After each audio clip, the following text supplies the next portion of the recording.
తర్వాతి భాగంలో శకుంతలకి పక్షవాతం వచ్చిన తరువాత రవళి అత్తగారిని చూసుకుంటూ ఉంటుంది. ఆ ఇంట్లో ఉంటున్న రవళి అక్క బావ రవళితో, రవళి, మేమిక్కడుండి ఏదో సాధించాలని అనుకున్నాం, కానీ అదంతా జరగలేదు.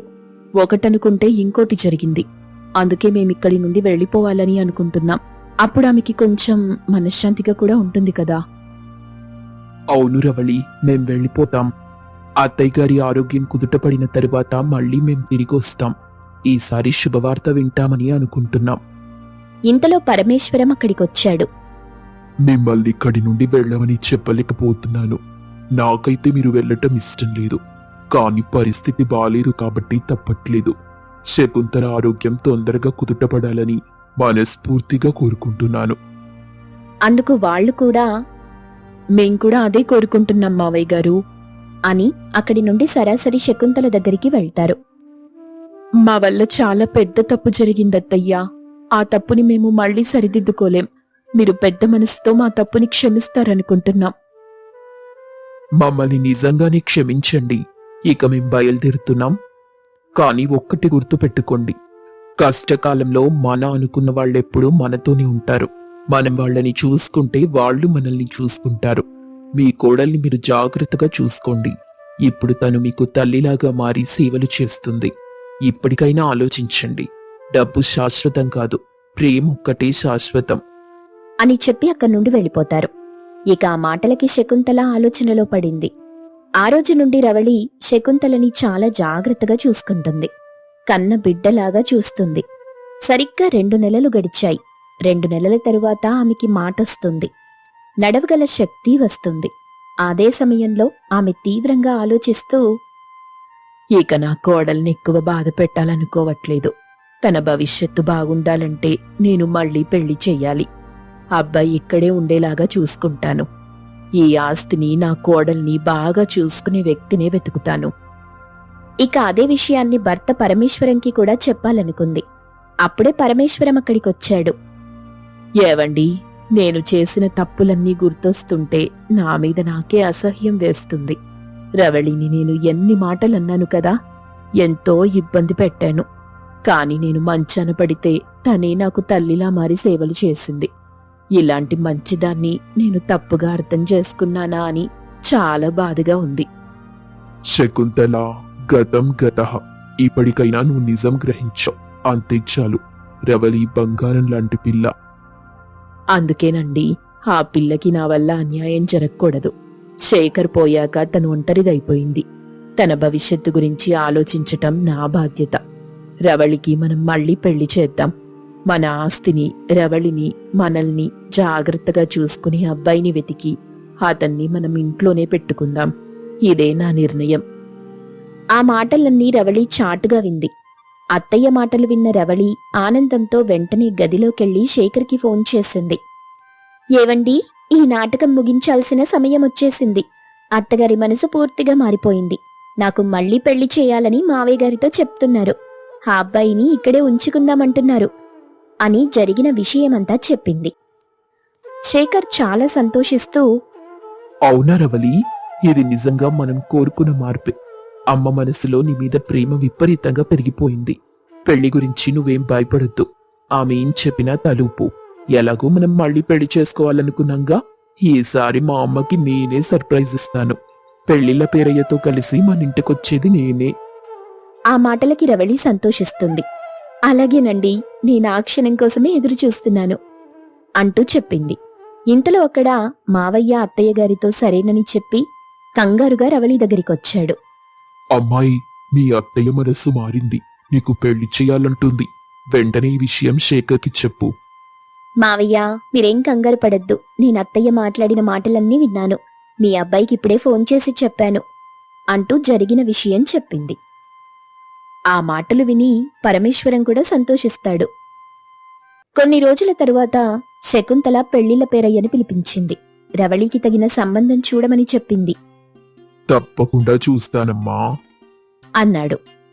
2 రోజుల తరువాత పేరయ్య ఇంటికి వస్తానని కబురు పంపాడు. అప్పుడు శకుంతల రవళితో, అమ్మా రవళి, మీ అక్క బావని ఇంటికి రమ్మని చెప్పు. చాలా ముఖ్యమైన పనుంది. లేదా ఫోన్ చేసి నాకివ్వు, నేను మాట్లాడతాను ఆ మాటలకి రవళి సరేనని ఫోన్ చేసి అత్తగారికిస్తుంది. శకుంతల వాళ్లతో చాలా ప్రేమగా మాట్లాడుతుంది. వాళ్ళు సంతోషంగా బయలుదేరుతున్నామని అంటారు. వాళ్ళు సంతోషపడుతూ అక్కడికి చేరుకున్నారు. వాళ్ళొచ్చిన కొంతసేపటికి పెళ్లిల పేరయ్యా, అమ్మా శకుంతలమ్మా, మీరు కోరుకున్నట్టే మంచి అబ్బాయిని తీసుకొచ్చాను. ఆస్తిపాస్తులున్నాయి. పైగా మీ ఇంటికి ఇల్లరికం రావడానికి కూడా ఇష్టమే. అబ్బాయి బయలుదేరాడు, 2 నిమిషాల్లో ఇక్కడుంటానన్నాడు.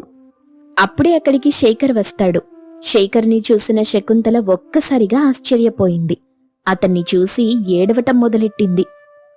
నమ్మలేకపోతున్నాను. నువ్వు మా శేఖర్లాగే ఉన్నావు బాబూ. నిన్ను చూడగానే మా అబ్బాయే గుర్తొచ్చాడు అని ఏడుస్తుండగా, అమ్మా, నేను శేఖర్ని కాక ఇంకెవర్ని? నాకు నీ కోడలు మీద ఉన్న ప్రేమతో తనని నీకు దగ్గర చేయడానికి ఆడిన నాటకమే ఇది. నేను చనిపోలేదు, బ్రతికే ఉన్నాను అని జరిగిన విషయమంతా చెప్పింది. ఆ మాటలు విన్న శకుంతల ఆశ్చర్యంతో రవళి వైపు చూసింది. రవళి ఏం మాట్లాడకుండా నిలబడింది. రవళి, నన్ను క్షమించు తల్లి. నువ్వు నా కోడలివి కాదు, నా ప్రాణం కాపాడిన దేవతవి. శేఖర్, నువ్వు సరైన అమ్మాయినే నీ జీవిత భాగస్వామిగా ఎంచుకున్నావు. నువ్వు ఆలోచించింది తప్పైనా నీకు భార్యగా వచ్చింది మాత్రం సరైన అమ్మాయే. ఇంతకీ ఈ విషయం మా వదిన పార్వతమ్మకు తెలుసా? అందుకు వాళ్ళు తెలియదని చెప్పడంతో శకుంతల, అయితే చెప్పకండి. అందరం కలిసెళ్ళి ఆమెని ఆశ్చర్యపరుద్దాం. వాళ్లు కూడా సరేనన్నారు. అందరూ కలిసి కారులో రవళి పుట్టింటికి వెళ్లారు. అప్పుడే రవళి నిండు ముత్తైదువులా మెల్లిగా లోపలికెళ్లి అమ్మా అని పిలిచింది. ఆ గొంతు వినగానే పార్వతమ్మ ఉలిక్కిపడి నిద్రలేచింది. ఎదురుగా రవళిని చూడగానే ఆమె కళ్ళు ఆనందంతో మెరిశాయి. పక్కనే ఉన్న శేఖర్ని చూడగానే ఆమె నోట మాట రాలేదు. రవళి, ఇది కల కాదు కదా? బాబూ, శేఖర్, అసలేం జరుగుతుందిక్కడ? నాకంతా అయోమయంగా ఉంది. ఇది కల కాదని ఎవరైనా చెప్పండిరా అని కంగారు పడుతుంది. అత్తయ్య గారు, ఇది కల కాదు, నిజమే.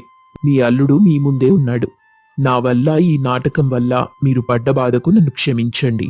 కాని మా అమ్మ మనసు మారాలంటే ఈ చిన్న అబద్ధం ఆడక తప్పలేదు. నిజానికి చిన్న అబద్ధం కాదు, చాలా పెద్ద నాటకం. ఇక అప్పుడే అక్కడికి మిగిలిన వాళ్లంతా కూడా వచ్చారు.